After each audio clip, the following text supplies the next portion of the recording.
रियासत मदीना के दावेदारों के लिए एक सवालिया निशान। रावलपिंडी थाना सादकाबाद की हदूद डोकाला खान में दो ग्रुपों में फायरिंग का मामला। फायरिंग से जाम बाग होने अफराद की तादाद 4 हो गई। फायरिंग से 11 अफराद जख्मी, लाशें वर्षा के हवाले कर दी गई। जाम बाग होने वालों में अब्दुल्ला, जीशान और शानू, अमजा, हसन शामिल है। लमरदार जहांगीर ग्रुप और अहले इलाका का कहना है कि पुलिस जाए वकूआ पर ताखीर से पहुंची। 10 सोया हुआ था।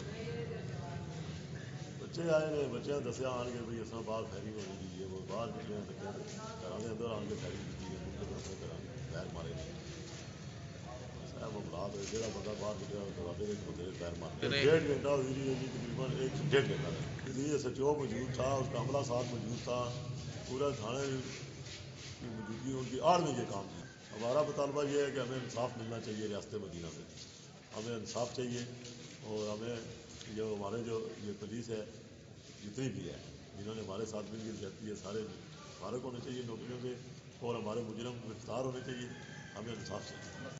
करबला बनाया था, यहाँ पे जुल्म की इंतहा की है इन्होंने। इधर आके इन्होंने फायरिंग करके हमारे मासूम बच्चे इन्होंने मार दिए, मामू हमारे को मार दिया, हमारे चचा ताया बहुत सारे बंदों को इन्होंने ज़ख्मी किया है। हमारे 3 बंदे फौत हो गए हैं और 8-10 अभी तक ज़ख्मी पड़े। ये तो हमारे जहनों को मान में नहीं था। अचानक इन्होंने घरों के बाहर आके फायरिंग करके तो बंदे हलाक कर दी। पुलिस सारी सामने मौजूद थी, सारी पुलिस सामने खड़ी हुई थी, सब देख रहे थे, लेकिन कोई भी आगे नहीं है। जिस पर SP रावल का कहना है, बिस्मिल्लाहिर्रहमानिर्रहीम। ये गुज़श्ता रात को डोकाला खान में दो मुतारफ़ फ़रीक़ों के दरमियान फायरिंग का इंसिडेंट हुआ था, जिसमें पुलिस ने बर वक्त रिपोर्ट किया और इसमें 3 लोगों की एक फ़रीक़ के उनकी डेथ हो चुकी है।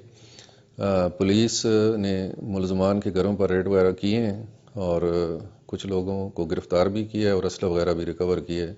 तो इंशाल्लाह जो भी ज़िम्मेदार हैं उनके ख़िलाफ़ भरपूर कानूनी कार्रवाई की जाएगी और उन्हें इंसाफ के कटहरे में खड़ा करके इंशाल्लाह इंसाफ को यकीनी बनाया जाएगा। जिस पर पुलिस ने मुकदमा दर्ज करके मुलजमान के छापे के लिए टीमें तश्कील दे दी। Yasir Abbasi, public I news, Rawalpindi.